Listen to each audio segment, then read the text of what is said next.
வணக்கம் நண்பர்களே. டிஎன்ஏசிஎஸ் பற்றி ஏதாவது தகவல் இருக்கா? பயமாக இருக்குது.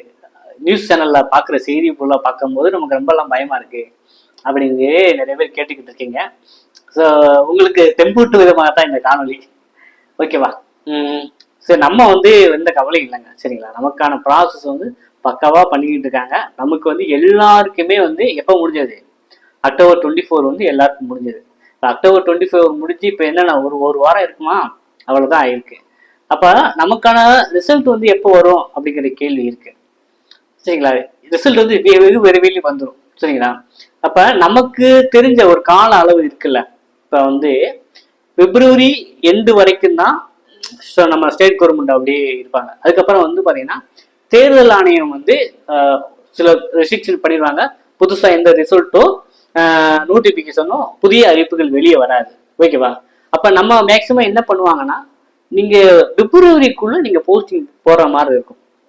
நீங்க ஜாயின் பண்ணி வேலையிலே உட்கார மாதிரி தான் இருக்கும். நம்ம அவ்வளவு தூரம்லாம் போக வேண்டியதில்லை. ஸோ நம்ம ஏற்கனவே சொன்ன நம்ம கணிப்பின்படி தான் நம்ம ஆரம்பம் ஜிஓ முதற்கொண்டு இப்போ வரைக்கும் நம்ம எக்ஸாம் டேட் முதற்கொண்டு உங்களுக்கு அக்யூரேட்டா என்னன்னு சொல்லிட்டு வரோம். ஓகேவா? ஸோ நமக்கு கிடைச்ச தகவல் படி பாத்தீங்கன்னா, நீங்க பொங்கலுக்கு வண்டி ஏறிடுவீங்க. அப்ப பொங்கலுக்கு வண்டி ஏறினீங்க அப்படின்னா தான் நவம்பர் 15-20 நீங்க ட்ரைனிங் போனா தான் பொங்கலுக்குள்ள ஒரு 2 months ட்ரைனிங் முடிச்சுட்டு நீங்க பொங்கலுக்கு வண்டி ஏற மாதிரி இருக்கும். ஸோ அதுக்கு தகுந்த மாதிரி தான் பார்ப்பாங்க. அப்ப ரிசல்ட் நவம்பர் ஒரு 15 வர்றதுக்கு வாய்ப்புகள் அதிகம். ஸோ என்னுடைய கணிப்பின்படி சொல்றேன். சரிங்களா? ஏன்னா பொங்கலுக்குள்ள போட்டுருவாங்க அப்படிங்கிற நம்ம நம்பிக்கையில இருக்கும். சரிங்களா? அந்த ஒரு கணிப்பின் அடிப்படையில் சொல்றேன். அப்படியே ஒஸ்ட் கேஸ் பண்ணாலும் அது தாண்டாதுன்னு சொல்றேன். ஏன்னா பிப்ரவரிக்கு மேல மார்ச் மாசம் ஃபுல்லாமே நம்ம அடுத்து மே மாசம் எலெக்ஷன் இருக்கனால, சட்டசபை இருக்கனால அதுக்குள்ளேயும் முடிக்க தான் பார்ப்பாங்க. ஸோ அதனால யாரும் ஒரி பண்ணிக்க வேண்டாம். நமக்கு முன்னாடியே நீங்க வேலையில உட்காந்துடலாம். ஸோ இதுதான் உங்களுக்கு நிறைய பேர் ஒரு தகவலுக்கு எதிர்பார்த்துக்கு இருந்தீங்க. அந்த தகவலை சொல்லிடுவான். நான் நிறைய பேர் ஃபோன் பண்றீங்க. ஸோ உங்களுக்காக தான் இந்த காணொலி பண்றேன். சரிங்களா? அப்ப நம்ம ரெடியா இருக்கிறது நல்லது. கன்ஃபார்மா வேலை கிடைச்சிரும் அப்படின்னு நம்பிக்கை இருக்கிறவங்க எல்லா சர்டிஃபிகேட்டும் எடுக்க ஆரம்பிச்சிருங்க. நம்ம ஒரு 1 வீக் டைம் இருக்கும். சரிங்களா? அதுல எடுத்தா போதும். ஓகேவா? நீங்க போன வட்டம் எஸ்சிடிசிக்கு அரௌண்ட் 20,000 நினைக்கிறேன் டிடி எடுக்கிற மாதிரி வரும். அது ஒரு ப்ராசஸ் இருக்கு. அப்புறம் ஜனதா விபத்து பாலிசி அது ஒண்ணு இருக்கணும். ஜனதா விபத்து பாலிசி அது நீங்க இப்ப கூட எடுத்து வச்சாலும் உங்களுக்கு ஃபியூச்சருக்கு யூஸ் ஆகிக்கிறோம். சரிங்களா? ஜனதா விபத்து பாலிசி. அப்புறம் அது போலீஸ் கிளியரன்ஸ் சர்டிபிகேட். ஓகேங்களா? ஸோ இந்த இது நீங்க பண்ற மாதிரி இருக்கும். ஆஃப்டர் அப்பாயின்மெண்ட் ஆர்டர் வீட்டுக்கு வந்தோடனே இதுல பாத்தீங்கன்னா ஏற்கனவே நம்ம எடுத்தீங்க பாத்தீங்களா, இது இப்போ நம்ம மெடிக்கல் ஃபிட்னஸ் சர்டிஃபிகேட் அதுவும் மறுபடியும் எடுக்க சொல்லுவாங்களா, இதுவே போதுமா அப்படின்னு தெரியல. நம்ம காட்டிட்டு வந்தோம்னா அதை கன்ஃபார்ம் பண்ணிக்கலாம். ஓகேவா? அதாவது இப்போ ஏற்கனவே நீங்க இஎஸ் சர்டிஃபிகேட்டு, ஐ சர்டிஃபிகேட்டு, ஃபிட்னஸ் சர்டிஃபிகேட்டு அதெல்லாம் எடுத்தீங்க. அது மறுபடியும் எடுக்கணுமா அப்படிங்கிறத இனிமேல் அந்த கால்டிகிட்ட மென்ஷன் பண்ணிடுவாங்க. இல்லை ரீசெண்டா எடுத்தது வேணும் அப்படின்னா அப்ப பாத்துக்கலாம். சரிங்களா? அதுல 2-3 நாள் அலைஞ்சு எடுத்துடலாம். வச்சுக்கலாம். அப்பாயின்மெண்ட் ஆர்டர் கிடைச்சுன்னா நம்ம ரைட்டு மூலம் உட்காந்து கூட எடுத்துடலாம்ல. அதுக்காக கவலைப்படாதீங்க. ஓகேவா? அப்போ உங்களுடைய ஐடி, உங்களுடைய டாக்குமெண்ட்ஸ் எல்லாமே பக்காவா வச்சிருங்க. எதையும் மிஸ் பண்ணிடாதீங்க. ஓகேவா? ஏன்னா நம்ம இவ்வளவு தூரம் பயணப்பட்டு வந்திருக்கோம். கடைசி நேரத்துல எதுவுமே சொதப்பி விட்டுறாங்க. ஓகேவா? ஸோ மேக்சிமம் என்ன சொல்றது, நமக்கு இந்த வித்தின் த மந்த், இந்த நவம்பர் பிறந்துருச்சு, இந்த மாசத்துக்குள்ள வந்துடும். கவலைப்படாதீங்க. ஓகேவா? ஸோ அதுக்காக தான் நான் வீடியோ பண்ணலான்ட்டு இருந்தேன். வாழ்த்துக்கள் எல்லாருக்கும் நம்ம சீக்கிரம் கிடைக்கணும் அப்படிங்கிற வாழ்த்துக்கள் தெரிவிச்சுக்கிறேன்.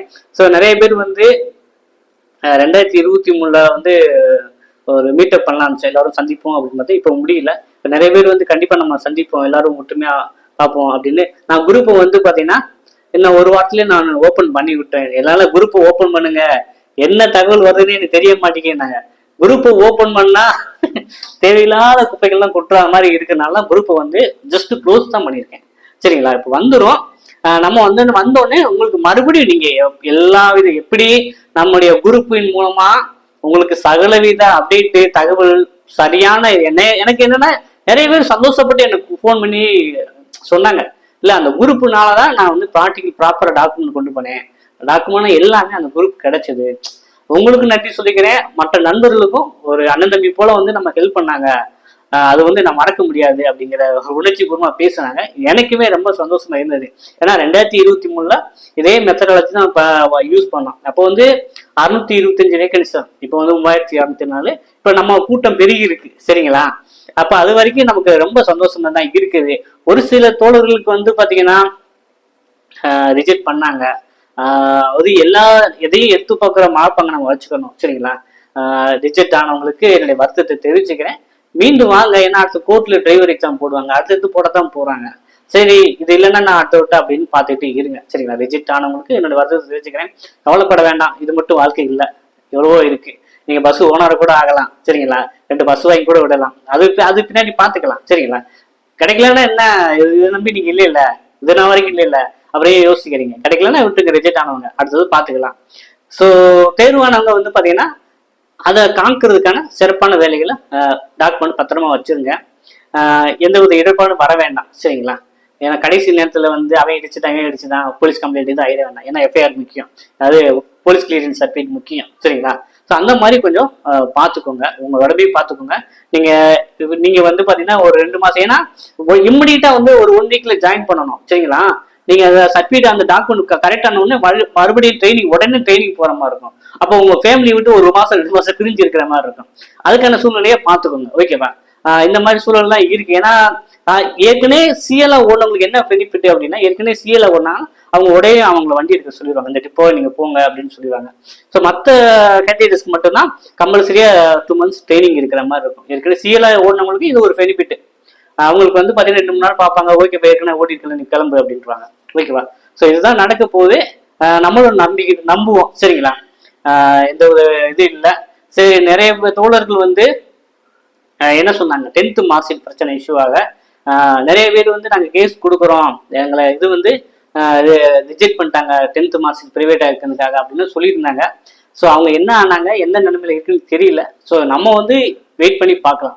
அப்படியே வந்து யாரோ அந்த மாதிரி பண்ணியிருந்தாலும் அவங்களுடைய ஒரு வேகன்சியாக நிறுத்தி வைப்பாங்க தவிர மொத்தமாக பண்ண மாட்டாங்க, ஹோல்ட் பண்ண மாட்டாங்க, சரிங்களா? அவங்கள தவிர்த்து வந்து ஒரு வேகன்சி 2 வேகன்சி விட்டுட்டு மற்ற எல்லாமே ஃபில் பண்ணி தான் ரிசல்ட் போட தான் செய்ய போறாங்க. சரி, அதை பத்தி யாரும் ஒரி பண்ணிக்க வேண்டாம். ஸோ அவங்க வந்து அவங்க முறையிடுறாங்க, கிடைச்சா சந்தோஷம் தான் நமக்கும். அதில் நம்ம தலையிட விரும்பல, அவங்களோட தனிப்பட்ட விருப்பம், அவங்களோட உரிமையை போராடிப்படுறாங்க, அது வரைக்கும் நம்ம சந்தோஷம் தான், ஓகேவா? ஏன்னா டிஎன்பிசிஎல் கூட அப்படி பண்ணது கிடையாது. ஸோ இவங்க இந்த ரூல்ஸ் சொல்லியிருக்காங்க. ஸோ ஒரு சில தோழர்கள் வந்து நீதிமன்ற அணுகும் அப்படின்னு சொல்லிட்டு இருந்தாங்க. அதுக்கப்புறம் நான் ஸ்டேட்டஸை கேட்கல. சரி, பார்த்துக்கலாம், நமக்கு தெரியாமல் எப்படி போக போகுது, சரிங்களா? அதனால மற்றவங்களுக்கு வந்து சிறப்பாக வந்து அடுத்து ஜாயினிங் ப்ராசஸ் சிறப்பாக பண்ணுங்க. நீங்க வண்டியில உட்காரணும், ஓகேவா? ஸோ நம்ம வந்து சந்திப்போம், சரிங்களா? சந்திப்போம். நிறைய பேர் வந்து உங்களை பார்த்து கவனிச்சு விடணும் அப்படி மாதிரிலாம் சொல்லியிருக்கீங்க, சரிங்களா? ரொம்ப சந்தோஷமா இருக்கு. நான் வந்து நேரில் வந்து பார்க்கணும், மதுரைக்கு வரணும் அப்படின்ட்டு. இது வரைக்கும் வந்துட்டோம், சரிங்களா? கவலைப்படாதீங்க, இன்னும் 1 மாசம் தான், சரிங்களா? டிசம்பர்லயே நீங்க வண்டி ஏற மாதிரி தான் இருக்கும், ஏன்னா ட்ரைனிங் போயிடுவீங்க. வாழ்த்துக்கள், மீண்டும் சந்திப்போம். கவலைப்படாங்க, ரிசல்ட் முன்னப்பின்னு ஆனாலும் இந்த மாசத்துக்குள்ள கண்டிப்பான முறையில் வீட்டுக்கு அப்பாயின்மெண்ட் ஆர்டர் வரும், கவலைப்படாம இருக்கு, ஓகேவா? ஸோ நிறைய பேர் ஃபோன் பண்ணிட்டே இருந்தாங்க. சரி, நம்ம திங்கக்கிழமை 1ஆம் தேதிக்கு மேல ஆயிடுச்சு, ஒரு வீடியோ போட்டுருவோம், அப்படின்னா தான் கொஞ்சம் நிம்மதியா இருப்போம். சும்மானாச்சும் ஒரு வீடியோ போடுங்க அப்படின்னு சொல்லிட்டு இருக்காங்க. சரி, வீடியோ பண்ணியாச்சு, பொறுத்திருங்க. எந்த ஒரு தகவல் வந்தாலும் உங்களுக்கு தெரிவிக்க நான் ரெடியா இருக்கேன். ஏன்னா நம்மகிட்ட வந்து அவ்வளவு தோழர்கள் இருக்காங்க. ஸோ கால்கிட்ட வந்து நம்மகிட்ட சொல்லிடுவாங்க, நான் அடுத்த வீடியோ பண்றேன், கொஞ்சம் போஸ்ட் பண்ணி எல்லாத்தையுமே ரெடியா சொல்லியிருக்க சொல்லுங்க, ஓகேவா?